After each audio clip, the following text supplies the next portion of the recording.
सध्याच्या धकाधकीच्या काळात पुस्तक वाचायचे राहून जाते, तर मी तुमच्यासाठी घेऊन आलेली आहे ऑडिओ मराठी कथा कादंबरी. चला तर मग ऐकूयात. नमस्कार कथाप्रेमींनो, स्वागत आहे तुमचं आपल्या मराठी कथा कादंबरी या चॅनलमध्ये. मित्रांनो, तुम्ही अजून चॅनलला सबस्क्राईब केले नसेल तर प्लीज जरूर सबस्क्राईब करा आणि सोबतच बेल आयकॉनलाही प्रेस करा, जेणेकरून येणाऱ्या नवीन व्हिडिओची नोटिफिकेशन तुम्हाला सर्वात आधी मिळेल. चला तर आजच्या कथेला सुरुवात करूया. माझी आत्मकथा. लेखक डॉक्टर बाबासाहेब आंबेडकर. वेद, विवाह आणि संशोधन. वेदांचा अर्थ आधुनिक पद्धतीने कसा लावायचा? वेद हे हिंदूंचे धार्मिक ग्रंथ आहेत, अशी हिंदी व कित्येक युरोपीय पंडितांचीही आतापर्यंत कल्पना होती. माझ्या मते वेदांचा अर्थ सामाजिक भूमिकेवरून करणे अधिक इष्ट आहे आणि या सामाजिक दृष्टिकोनाचा उपयोग केल्याशिवाय आपल्याला वेदातील बऱ्याच गूढ गोष्टींचा उलगडा करता येणार नाही.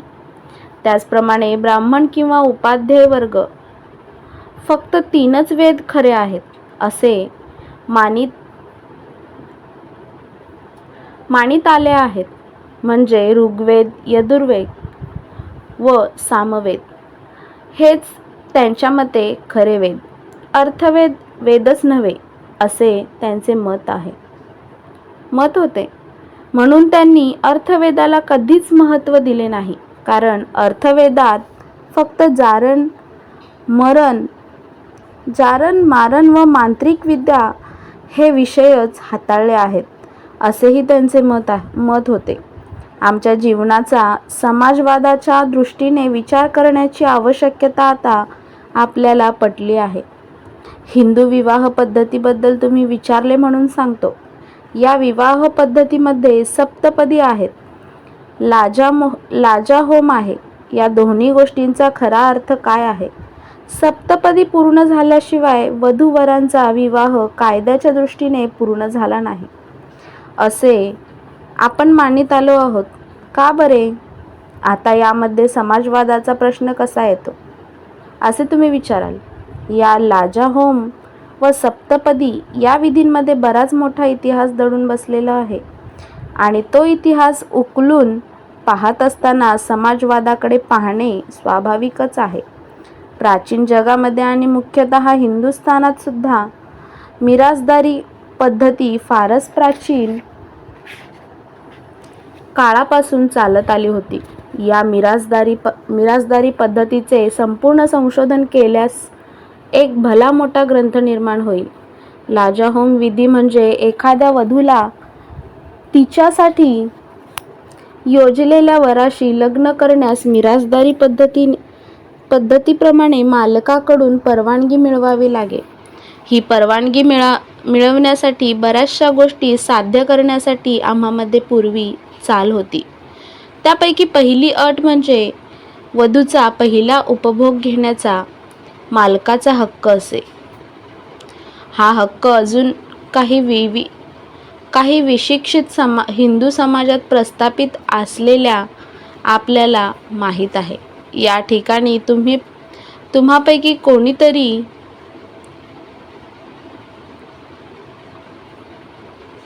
या विषयावर संशोधन करावे असे मी सुचवतो. या विषयाला जेवढे सामाजिक महत्त्व आहे तेवढेच ऐतिहासिक महत्त्व आहे. इंग्लंडमधील मिरासदारीचे थोडेसे दिग्दर्शन असे आहे. मिरासदारी पद्धतीप्रमाणे जहागीरदाराच्या फेडरल लॉर्ड स्वतःच्या मालकीच्या जमिनी असतात, म्हणजे या जमिनीवर त्यांचाच सर्वस्वी हक्क असे. त्यांच्या हाताखालील गुलाम यांनी जमिनी नांगराव्या लागतात, पण या त्यांच्या कामाचा मोबदला त्यांना मुळीच देण्यात येत नसे. या जहागीरदारांच्या आणखीही काही जमिनींची नांगरणी, पेरणी वगैरे त्यांच्यासाठी त्यांच्या उत्पन्नांपैकी काही भाग मोबदला म्हणून गुलामांना दिला जात असे. पण त्यापैकी एखाद्या गुलामाचे लग्न झाले तर पहिल्या रात्री त्याच्या वधूशी पहिला संभोग करण्याचा अधिकार जहागीरदाराचा असे. त्याला प्रायमस नाटे असे नाव आहे. या विधी कितीतरी शतके प्रचलित होता. तो विधी पुढे नाहीसा झाला व त्याचऐवजी मालकाला कर देण्याची पद्धत सुरू करण्यात आली. याच प्रकारची पद्धती हिंदुस्थानामध्ये प्रचलित असली पाहिजे असे माझे अनुमान आहे. पण यावर संपूर्ण संशोधन करून आपल्याला खऱ्या खोट्या गोष्टींचा निर्णय करता येईल. आता आपण या लाजाहोम विधीमध्ये लाह्यांचा उपयोग करीत असतो. निदान त्यांच्या पांढऱ्या रंगावरून तरी चांदीच्या नाण्यांशी संबंध जोडणे आपल्याला अशक्य होणार नाही. आणि ही नाणी संभोग रात्रीच्या हक्काऐवजी देण्याची प्रथा पुढेच असली पाहिजे. म्हणूनच लाजाहोम झाल्याशिवाय म्हणजेच लग्नाचा पूर्ण करार दिला गेल्याशिवाय लग्नविधी पूर्ण झाल्याचे कबूल केले जात नसे. हे योग्यच होते म्हणायचे. आता या ठिकाणी मिरासदारीचा मालक किंवा मुख्य उपाध्याय याने आपला संभोगरात्रीचा हक्क सोडून रुपयाचा कर घेण्यास सुरुवात केली असली पाहिजे. त्याचप्रमाणे आणखी पुढे या कराराऐवजी अग्नीला लाजाहोम अर्पण केला म्हणजे लग्नविधी संपूर्ण झाला अशी ग्वाही देण्याची प्रथा असली पाहिजे.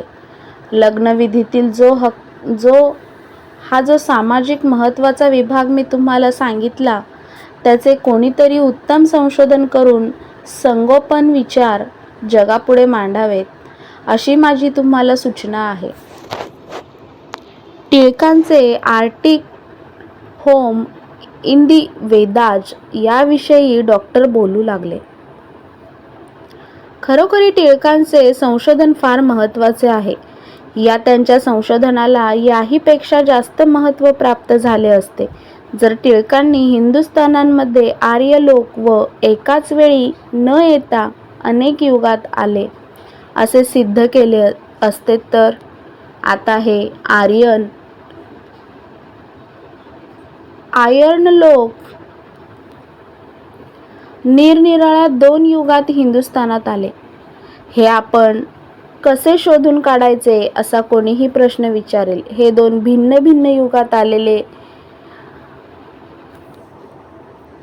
आर्यन लोक एकमेकांपासून अगदी भिन्न आहेत असे मला आढळून आले. टिळकांनी ज्या आर्यांचे मूळ स्थान हे आर्क्टिक महासागरात कुठेतरी होते असे मानले आहे त्या आर्यांना प्रलयाची कथा मान्य होती.